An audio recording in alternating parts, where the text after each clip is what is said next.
Hey, what's going on there, y'all? Got the old Mongo man working his way out here to the garage. Saturday afternoon, October the 16th. We've already been down to Rowdy's Wash in Wellsburg, West Virginia. The official car wash of Mongo's garage. And took care of some stuff. Got the old work truck cleaned up. It was looking pretty shabby on the outside. It had been a while since I went over it and got her cleaned up. But we also cleaned up the TTB out of KJ's Pat. And that's what we're going to find back here. Oh, I also cleaned rags too. So, got a nice clean bag of rags. Get them out of there without ripping them open. And TTB axle parts. Oh, got a tranny cross member in there as well. And some coil springs. Alright, let's get these things in the garage, see what we can do with this axle. Maybe clean the garage up a little bit here before the Mrs. Cheryl comes home and we all go out for dinner. Alright, come along.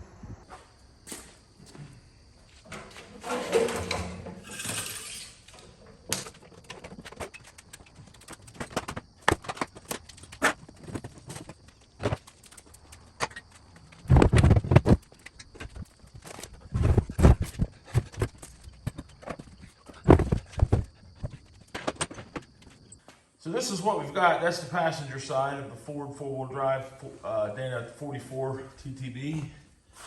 This is the driver's side, minus the differential, of course. That is the radius arm.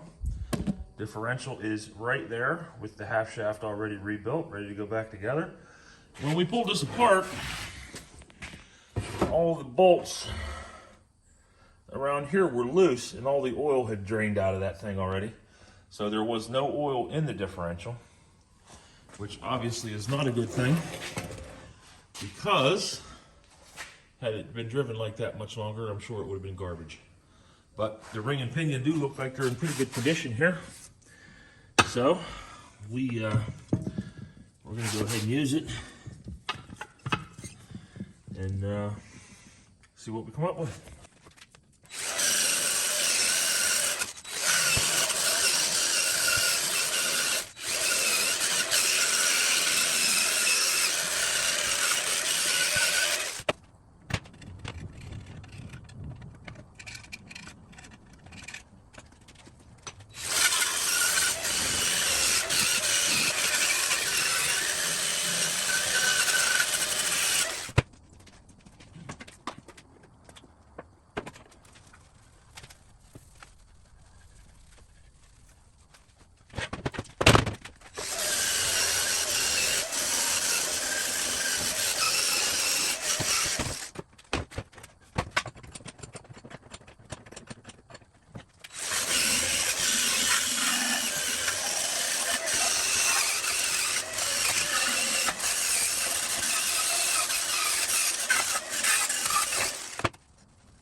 Alright, so this is what we ended up with here. Got the old driver's side spindle back on it. The dust shield, as you can see, is not on there. And that is mainly because they don't make dust shields anymore. For this axle anyway, that I could find. New U-joint in there on the axle shaft. New upper and lower ball joints. And of course you guys saw me clean that axle up and paint everything that was inside of there. All the bearings are repacked. Seals are replaced. We did put new gasket material on the diff. So hopefully it won't leak. And then once we get her all put together, get it all primed and painted, and put her back in the truck.